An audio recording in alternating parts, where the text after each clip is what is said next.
Sa cellphone video na ito, makikita ang pagpasok ng isang lalaki sa loob ng bahay sa Caloocan City habang may daladalang martilyo.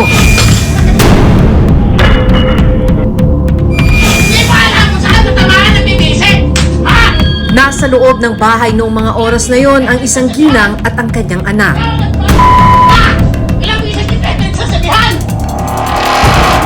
Maya-maya pa, biglang sinampal at pinagsusuntok ng lalaki ang ginang.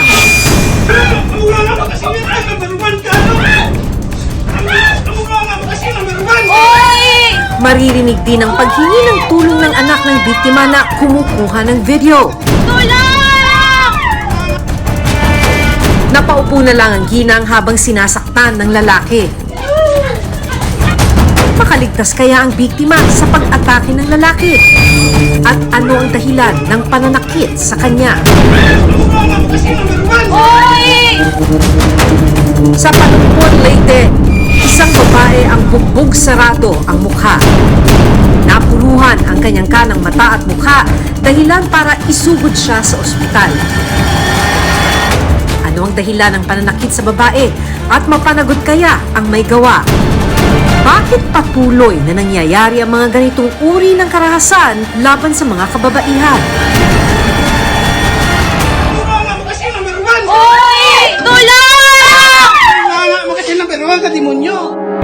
Nandito pa po kami sa sa crater.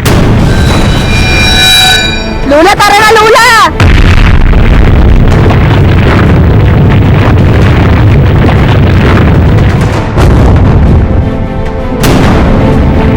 Tatlong taon nang lumipas mula nang sumabog ang Bulkang Taal. Halos 300 residente ang inilikas sa mga evacuation center.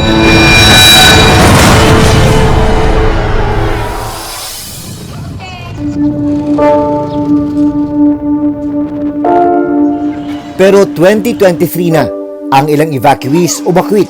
Nagtitiis pa rin sa mga tent at barong-barong.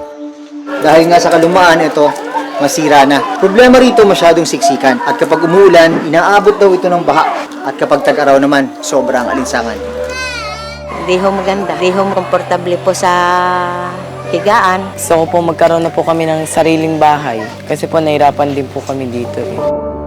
May pabahay naman sana para sa kanila.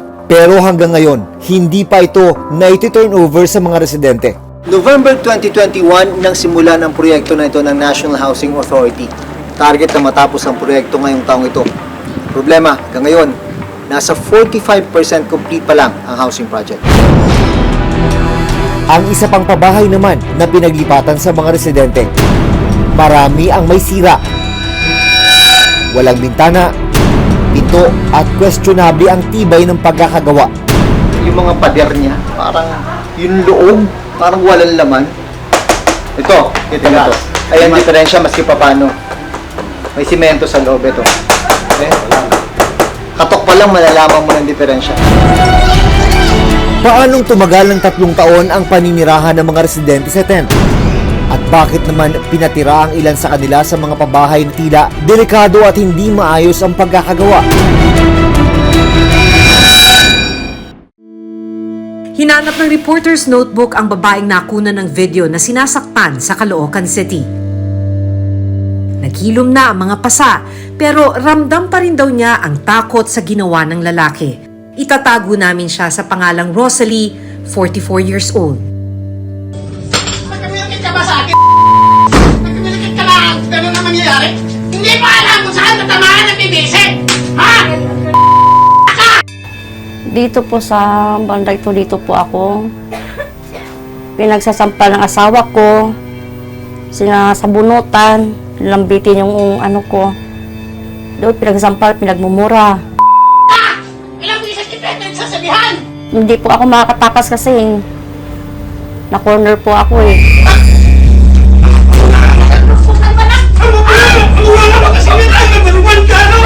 Lumalabas na asawa ni Rosalie ang nanakit sa kanya na itatago namin sa pangalang Albert. Pero naghiwalay sila nitong nakaraang taon dahil din sa pananakit ng lalaki. Araw-araw po kami nag-aaway. Tapos nung may nalalaman po ako na babae po siya, doon po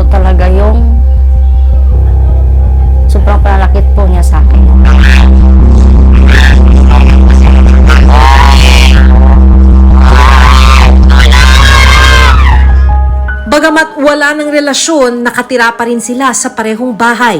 Si Rosalie ay nasa baba kasamang isang anak sa unang asawa, habang nasa taas naman ng bahay si Albert kasama rin ang anak naman sa dating kinakasama.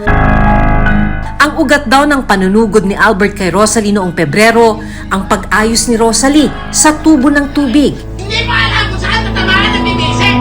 Ha? Ha? Ilang bisis kita ito yung sasabihan! Ikaw ang nag-prospect! Wala dito sa bahay na ito!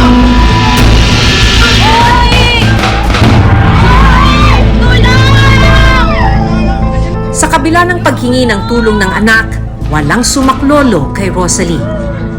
Pagkatapos ng pananakit na nakunan sa video, lumabas din sa bahay ang lalaki. Kwento ni Rosalie, hindi ito ang unang beses na sinaktan siya ng asawa. Nag-aaway kami, tapos bigla niya ako sinapak. Ang natamaan yung tainga.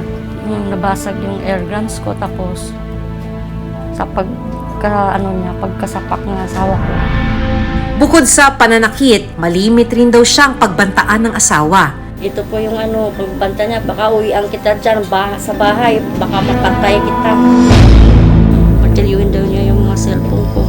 Baka daw po dumating daw kami sa madugo na bagay.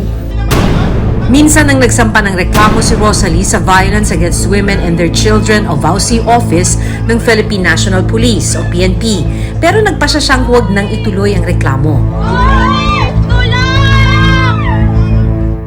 Gusto ko po sana talagang siya. Yun nga lang po, hinanapan ako ng medical. Naawa din po ako sa anak ko. Kaya parang inurong ko na lang. Maaari raw bigyan ng Barangay Protection Order si Rosalie para matiyak ang kanyang kaligtasan laban sa dating mister. Kailangan po talaga obligadong umalis yung lalaki. Yun po ang pinag-uutos ng BPO. So, sa loob po ng 15 araw, kinakailangan, habang in effect yung BPO, kinakailangan lumabas muna siya, humanap muna siya na ibang matutuluyan. Or else, mababiolate niya yung nasa BPO. Iwasan na po natin yon dahil kung nakatirimin na kayo sa barangay, napakadali na po para kayo ay makumbida at maihatid sa headquarters ng Philippine National Police. Sa Palumpon, Leyte, bugbog sarado naman sa mukha ang 59 na taong gulang na si Luz, hindi niya tunay na pangalan. Napuruhan ang kanyang kanang mata at mukha dahilan para isugod siya sa ospital. Ang suspect sa pananakit, ang dati niyang karelasyon. Ang ugat ng pananakit, nagbiro raw si Luz sa suspect. Pero ikaw, wakay respeto, wakay batasan. Yung time na yun is medyo nakainom po yung lalaki. Kaya medyo nagkapikunan, nagkasagutan, tapos umuwi sa pisikalan. Makikita rin sa video na agad inaresto ang suspect matapos ang pananakit. Pero habang nagpapagaling sa ospital si Luz, pinalaya ang suspect. Hindi na itinuloy ni Luz ang pagsampa ng kaso. Kung sakali pong mahuli namin or may mag-report na concerned citizen na sinaktan ulit ang biktima, is pwede po naming damputin o ang suspect na gumawa ng krimen or pananakit. Hanggang ngayon, sariwa pa rin ang mga pasa na natamo ni Luz. Ito akong basa, nagkisuntok sa tanod, o kato pa akong wait, nagisi, akong mata, hangtod karon sakit, may dugo pa jud, pikas, ito, nananakit. Napakahalaga na may matakbuhan ang mga tulad ni na Rosalie at Luz na pwedeng hingan ng agarang tulong. Sa mga kaso ng pang-aabuso, dapat may matatakbuhan, may masusumbungan ang biktima sa barangay level pa lang. Tulad ng mga barangay dito sa Marikina City na may opisina talaga ang Violence Against Women and Their Children Office na mapupuntahan kung ikaw ay inabuso 24 oras.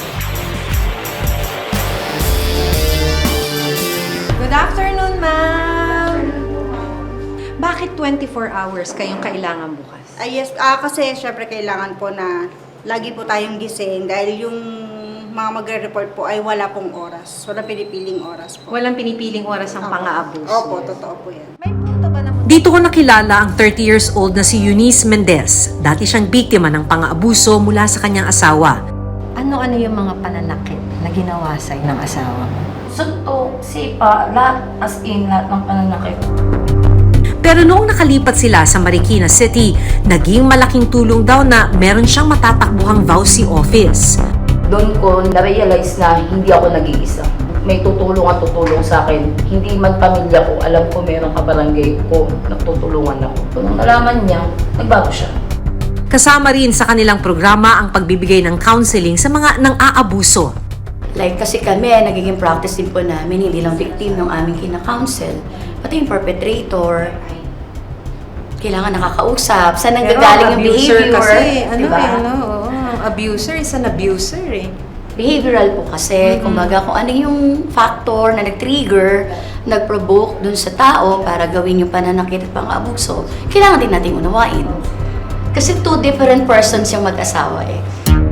Sa datos mula sa Philippine National Police, umakyat ang kaso ng Violence Against Women and Children o VAUSI sa mga nakalipas na taon. Mula sa mahigit 12,000 naiulat na VAUSI cases noong 2021, umakyat ito sa mahigit 16,000 kaso noong 2022. Marami kasing nahihiya, natatakot, na magsumbong para dun sa mga nakaranas ng pang-aabuso. Ano yung gusto mong ipayo sa kanila? Huwag kayo matatakot. Kumbaga, ang isipin nyo agad yung sarili nyo. Huwag kayo magdadalawang isip na tumakbo sa barangay nyo, sa polis, kahit kanino. Kailangan pala ilaban mo ang karapatan ng pagiging babae mo.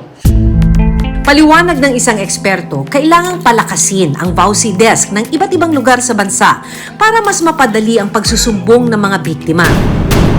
Yung sinasabi natin, kailangan palakasin yung ating mga VAU desk, no? Yung capacity ng ating mga VAU desk na mag-respond. Kasama yung iba't ibang suportang dapat ibigay. Dapat pinapadali natin yung proseso para sa kanila.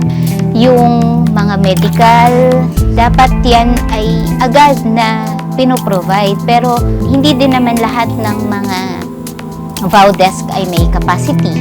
Usapin ng budget, usapin ng human resource, no? Kulang na kulang.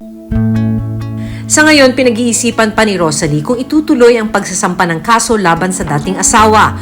Lumipat naman sa ibang probinsya si Luz para lumayo sa umano'y nananakit sa kanya.